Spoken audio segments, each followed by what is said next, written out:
Welcome to Love Learning Podcast. And today, everyone, we have a very special guest. Our guest today is Katie Love, and guess where she's calling us from? She's calling us from Germany. Can you believe it? Katie, introduce yourself. Tell us what time it is in Germany. I'm Katie Love. I am team lead of growth marketing from Babbel for business, and it is 4:15 p.m. in Germany. Woohoo! What do they say in Germany at the end of the day? It's almost quitting time. Feierabend. Oh, Yeah, yeah. What does it mean? it means quitting time. Oh yeah. See, for all of us on the Eastern time zone, it's 10:15, but for Katie, she's rolling into the weekend. So I love that. Thank you for joining us today. I appreciate you being on. Katie, like she said, she works at Babbel. I was super excited to have Katie on because Dean James, who's my instructional designer, told everyone in my first podcast that if you've lost your passion to learn, you should learn a language. So I wanted Katie on today. So Katie, tell everyone what you're passionate about. I am passionate about learning. I do work for an ed tech company, but I think a lot of my life and how I got here, how I moved from Tennessee to Germany, really was about curiosity and a willingness to learn. And so, yeah, that's my big passion. Uh, it's really exciting to this past 9 months. So I moved to Germany in January of this year, and I can't even count all of the things I've Yeah. learned this year. What is that like? Share that with everyone. So you were living in Tennessee and you decided like I'm just going to switch jobs and move to a different country. What is that like? Well, I started at Babbel in June of last year, and my responsibility was North America. So I actually didn't have an intention at the time of being here in Germany, but Babbel is based in Berlin, and Mhm. with a promotion took my husband, my dog, and I from Chattanooga, Tennessee, here to Berlin, and it's been a really exciting change. One of the biggest ones is in Chattanooga. I lived in a house with a yard with a dog, and I still have the dog, but had a car and had to use the car everywhere. And here I live essentially in an apartment without a yard that I don't have to mow anymore, which is really nice. But I take the train everywhere. I take public transit anywhere I want to go. So some big lifestyle changes, but one of the biggest ones is really just being able to see people every day and learn from people every day. Yeah, that's amazing. So, for all of you that follow Katie on social media, you know that Katie just finished the Berlin Marathon. And so, to me, that's a huge inspiration because I've done a few marathons and it is tough. So, Katie, what inspires you? What inspires you to learn? You've done so many incredible things. You're an inspiration to a lot of people. So, tell us what inspires you. My gosh, that's so kind. I, I think there are a number of things, but I grew up in rural Indiana, um, Oh, where'd you grow up? near Vincennes. Oh, okay. I grew up in Indiana. I'm a Hoosier. Really? See? Where? Yeah, I grew up in Michigan City, so on the opposite side of the state, but we are Hoosiers. We Yay. are Hoosiers. Yes. Well, that's Yeah. awesome. That's actually a big part of, I think, what drives me to learn and what makes me feel inspired because I grew up like even being in Michigan City, like it tends to lack in Indiana and rural America, we tend to lack a lot of global diversity, Mhm. um, which is beautiful and in its own way. But I got to leave the country for the first time when I was 15. So I was a teenager, was granted the opportunity to go to Costa Rica for a while. And Whoa. from one farmland in Indiana where there were cornfields everywhere to cornfields, soybeans, watermelons, wheat fields. I went to a farming community in Costa Rica, and it was bananas and coffee and mangoes, and I it was the first time I had seen something that I was really familiar with changing. And so I think something that really motivates me and inspires me is that what's the same and what's different? What can I learn from the differences, and how can I acknowledge what I have in common with people that I might have expected I had nothing in common with? Wow, I bet that having that instilled in you at a very young age as you moved to Germany really, really helped you. I mean, make that transition because gosh, how different, right? You're probably do you speak fluent German now? I wish. Oh, Like I okay. have an interaction once a day where I'm like, I really realize I'm learning. I need to learn faster.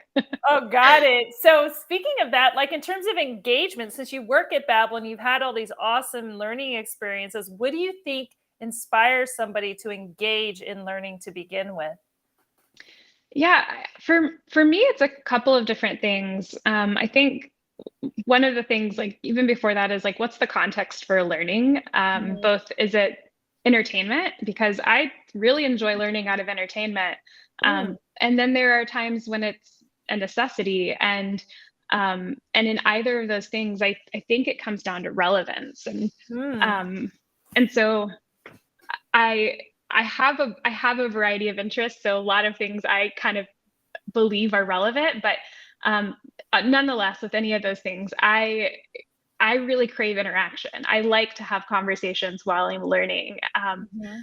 I I have ADHD, and so Mhm. if I'm what I've learned, and I didn't understand this about myself until I was an adult and far Mhm. beyond the typical like learning curriculum space. But it's very easy for my mind to wander during a lecture. I'll think Mhm. about the 50 things I need to have off of my to-do list. Right. Um, but now, as I'm learning regularly, and I think about the ways that my learning experiences are so relevant to what I enjoy, whether it's running, as you were mentioning, or Mhm. now learning the language. Both of those things are either things I enjoy or things I need.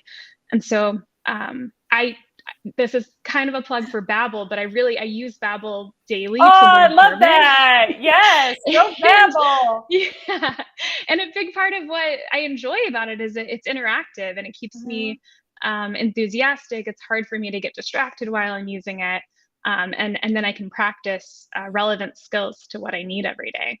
I love that. So I this question for me, since you mentioned relevancy, it kind of flows right into what you were saying. So a lot of times what I've studied is authenticity means different things to different people. So tell us, Katie Love, what does authenticity look like to you?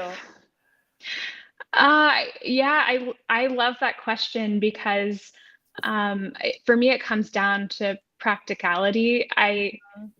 There and don't get me wrong, I think especially over the last several months of like listening to podcasts while I'm just like running every day is I learn a lot of information that might not be entirely practical, but I enjoy it. And that's practical. But for me, authentic learning is really just a big part of my daily life because as an immigrant in a country where I haven't yet mastered the language, I need it and I have to find ways to learn it so I can apply it to moments where I need to call like a technician for my house because my Wi-Fi is broken. Yeah, how And does that so go? Like, do they pick up in German? Like, I guess. every time. Yes, Oh my all of the gosh. time. I mean, and so one of the things I do, my husband is also learning and Uh-huh. we'll practice little interactions, like what we think Yeah. the conversation's going to be like. So we do this Mhm. like a bit of cramming. Uh-huh. Um, and then we can go into the doctor's office or talk to the technician or order at a restaurant with the information we Right. have. Uh-huh. Um, but just it's finding in any authentic learning setting for me, it's like kind of a dress rehearsal for the actual application for when I need it.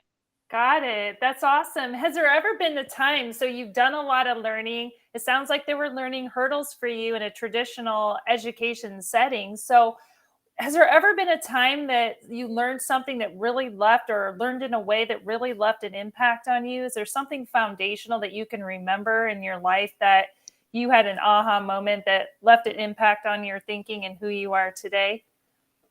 Yeah, there are probably quite a few moments from my childhood that I could draw on, but something that really comes to mind for me is early on in my career, I worked for a company that invested in our my team to attend an improv workshop at Second City. Oh, wow. Um, That's a good it was idea. so Thank you for cool. that. That's super cool. Yeah, it was really cool. Are you familiar with Second City? Yes, I am. Mhm. Yeah, so oh, right, Michigan City. It's not Yeah. all that far. Mhm. So yeah, we went to Chicago, and for those who might not have heard of Second City, it's this like training ground for people who eventually go on to Saturday Night Live and other comedies. And I am a huge like Bill Murray and Tina Fey and all of those type of comedian fans. So anyway, I got to go. It felt like a dream. And um, the application for the actual workshop was in a corporate setting. And so it wasn't like they were teaching us how to be comedians or anything crazy like that. But they did teach us how to just trust one another and to build Oh, stronger relationships at work. And so I think about those skills often. I had such a great time. I ended up going back for an actual improv class, cool. but um, is it all right if I share a couple of examples? Yes, of course. Yeah, I'd love so to hear it. Yeah. I think the biggest things were listen to understand rather than to respond. So, as people, and you're a learning professional, so you probably are so like dialed in on this, but it's very common for us as communicators or partners in a conversation to listen to the first 25% of the sentence and then think about how we'll respond for the second seven for the remainder of the sentence.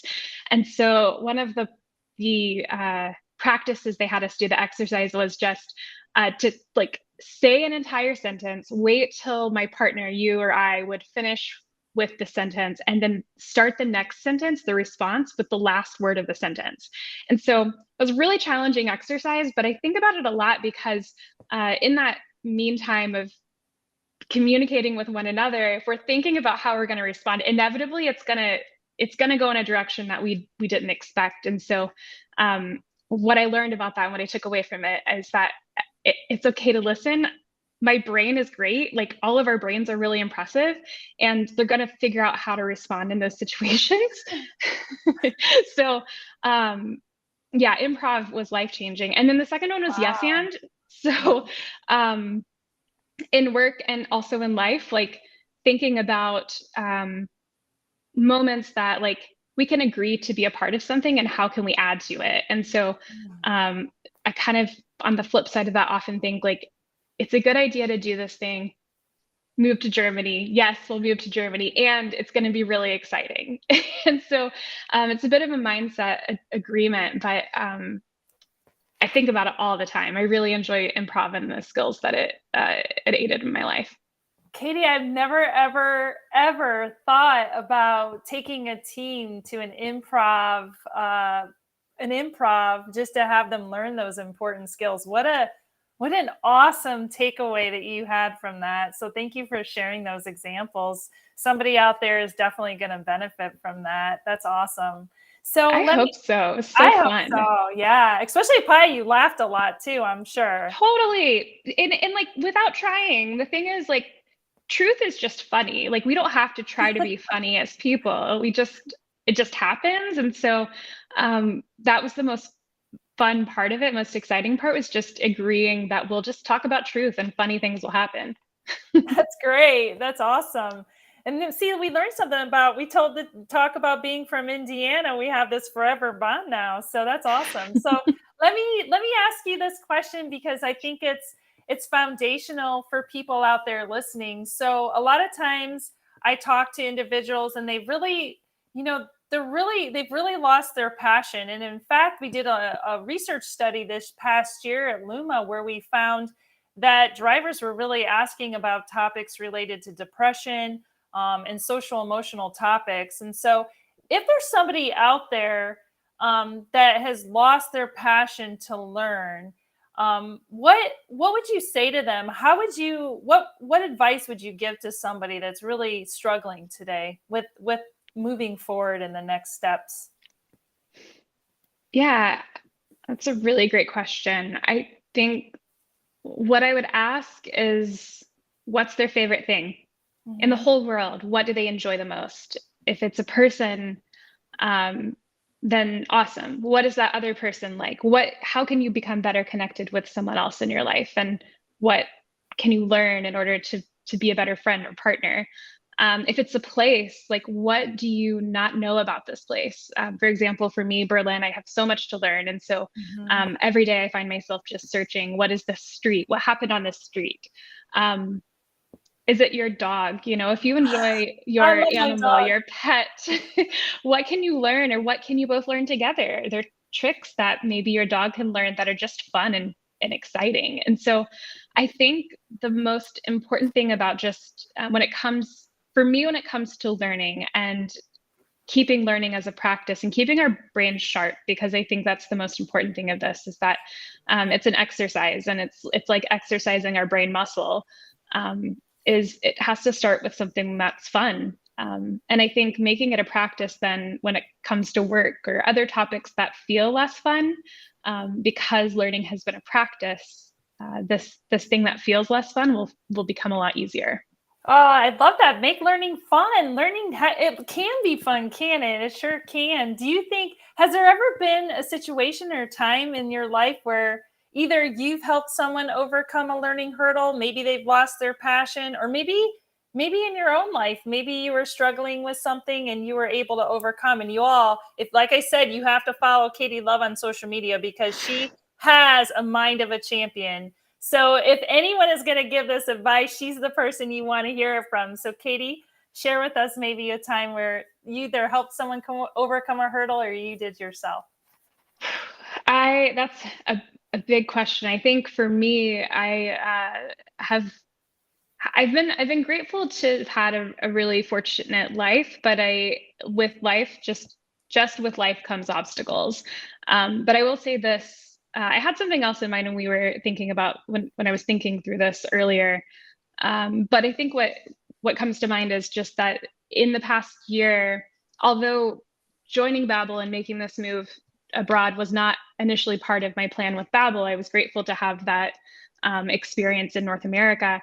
It has always been a dream for me to live abroad. I think there's so much world to learn about. As I mentioned, coming from rural Indiana, I realized I had a very limited viewpoint of the world, and there's so much to experience and only so much time to experience it, that I dreamed of living abroad. And when the dream happened, it's not just dream happens and then that's it. It's like the dream happens and life still happens and obstacles still happen with it.